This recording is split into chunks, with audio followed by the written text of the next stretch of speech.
महत्त्व पण सांगायला सांगितलंय. मला तुझी साडी आवडते, पण त्याचं महत्त्व नाही माहिती.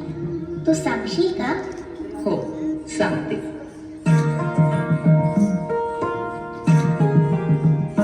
जन्म गाईचा बाईचा रूप गाईचा एक आईचा आईचा एक ताईचा.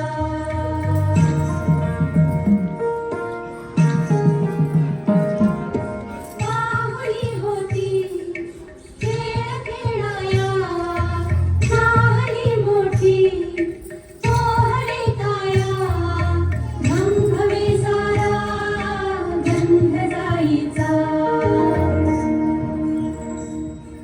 ही साडी म्हणजे फक्त एक पेहराव नसून त्यामध्ये बरेच अर्थ दडलेले आहेत. जेव्हा एखादी स्त्री कमरेभोवती ही गोल साडी गुंडाळते तेव्हा ती अख्ख्या जगाला आपल्या भोवती बांधून ठेवते. अरे, हिला सांभाळणं किती कठीण आहे. म्हणूनच सांगते, जन्म गाईचा बाईचा रूप गाईचा एक आईचा आईचा एक ताईचा. साडीचा पदर डोक्यावर घेऊन ती समोरच्यांचा आदर करते. पण जेव्हा एखादं संकट समोर उभं राहतं तेव्हा तोच पदर कमरेला खोचून ती त्या संकटाचा सामना करण्यासाठी सज्ज होते.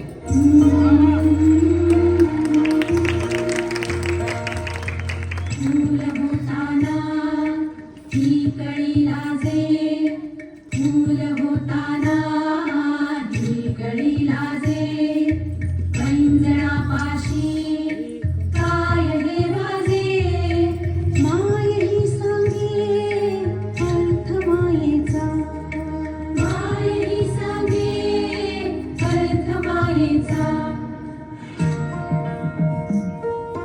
पायात जेव्हा पैंजण येतं तेव्हा स्त्रीच्या चालण्याचा डौल आगळाच असतो. हातातल्या बांगड्या आणि कपाळावरची टिकली हे स्त्रीच्या सौंदर्याला खुलवण्याचं काम करतात. जन्म गाईचा